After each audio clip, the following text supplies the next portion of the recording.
नमस्कार। आप देख रहे हैं कैपिटल न्यूज। मैं हूं आपके साथ धीरज पाठक। आज बात एक ऐसे मुद्दे की जिसने पूरे देश को झकझोर के रख दिया है। सच्चाई क्या है? ये भविष्य के गर्त में है। सत्यपाल मलिक जो बातें कह रहे हैं, क्या वो सही है? ये सोचने का विषय है, ये जांच का विषय है। और सत्ताधारी पार्टी को ये चाहिए कि सत्यपाल मलिक की अगर बातें सच्ची हैं तो उसकी जांच करवाई जाए।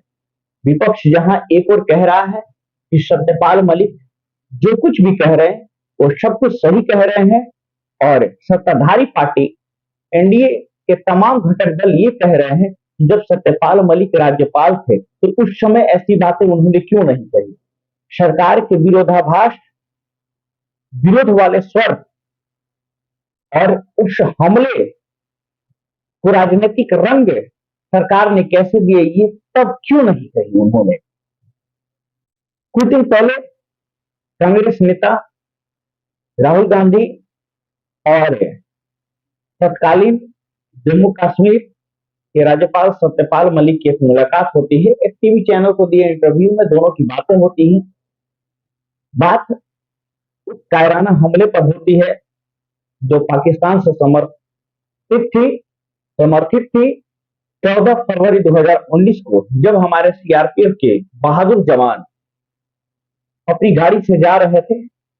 तभी दोपहर के समय एक कार आती है गोला बारूद से भरी हुई और टकराती है, और हमारे जवानों के 100 चंद सेकंड में उस हाईवे पर बिखर जाते हैं। पूरा देश दहल जाता है, बहल जाता है। देश का कोई भी ऐसा ही नागरिक होगा कि जिसके आंख से आंसू ना निकला हो अपने शहीद बेटों को देखकर, उनके शहादत को देखकर। लेकिन क्या ये सही है कि ये सत्यपाल मलिक की कही हुई बातें सही है कि मोदी सरकार ने उस हमले का राजनीतिक रंग दिया और उसका फायदा उठाया? जहां एक और सत्यपाल मलिक ये कहते फिर रहे हैं कि नरेंद्र मोदी ने हमले तो नहीं करवाए, लेकिन उस शहादत को, वीरों के शहादत को राजनीतिक रंग खूब दिया, और अपने राजनीतिक उपयोग के लिए ये 14 फरवरी 2019 के सीआरपीएफ पे किए गए हमले को घूम घूम कर ढिढोरा पीटा। यानी अपने को देशभक्त साबित करने की कोशिश की गई। लेकिन सत्यपाल मलिक के कहे अनुसार ये सरकार की विफलता थी। सरकार सब कुछ जानती थी, खुफिया इनपुट था कि आने वाले समय में कहीं भी हमले हो सकते हैं, आतंकवादी सक्रिय है, उनके संगठन सक्रिय है, फिर भी केंद्र सरकार के द्वारा उचित कार्रवाई नहीं की गई। एनएसए डोभाल के द्वारा किसी प्रकार की कार्रवाई नहीं की गई, गृह मंत्रालय के द्वारा कार्रवाई नहीं की गई, जिसका यह नतीजा हुआ कि सीआरपीएफ के हमारे 40 जवान शहीद हुए।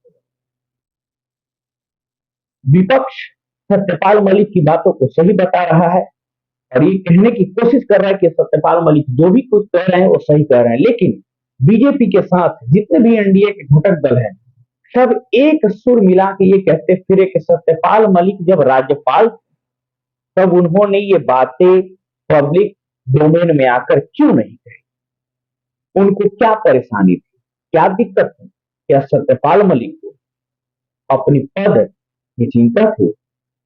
क्या सत्यपाल मलिक को ये डर सता रहा था कहीं अगर हमने मुंह खोला तो हमारे राज्यपाल की कुर्सी जा सकती है? शायद यही कहना है बीजेपी समर्थित सभी घटक दलों का, एनडीए के तमाम दलों का यही कहना है। लेकिन सत्यपाल मलिक जो कुछ भी कह रहे हैं उसकी जांच होनी चाहिए और तह में पहुंचने की कोशिश होनी चाहिए, क्योंकि देश का हर नागरिक, चाहे वो सत्ता में कोई भी रहे, उसको हमारे जवानों के शहादत के साथ खेलने का अधिकार नहीं है। क्योंकि आज हम सुरक्षित हैं, हमारा ये देश सुरक्षित है, तो हम उन वीर सपूतों की बदौलत सुरक्षित हैं, ये हमारा देश सुरक्षित है। तो सत्यपाल मलिक की कही हुई बातें क्या है नहीं है, ये तो जांच का विषय है और इसकी जांच होनी चाहिए, ताकि दूध का दूध और पानी का पानी हो सके। बहरहाल 5 राज्यों में चुनाव हो रहे हैं और आने वाले 2024 में लोकसभा का चुनाव होने वाला है। कहीं सत्यपाल मलिक की कही हुई बात कांग्रेस को और इंडिया गठबंधन को फायदा पहुंचाने के लिए तो नहीं है। कहीं सत्यपाल मलिक की कही हुई बात सोची समझी साजिश तो नहीं है। अगर साजिश नहीं है तो इसकी जांच होनी चाहिए और पब्लिक डोमेन में सारी बातें आनी चाहिए। बहरहाल, आप देखते रहिए कैपिटल न्यूज। धन्यवाद। हमारे चैनल को लाइक करें, शेयर करें, सब्सक्राइब करें।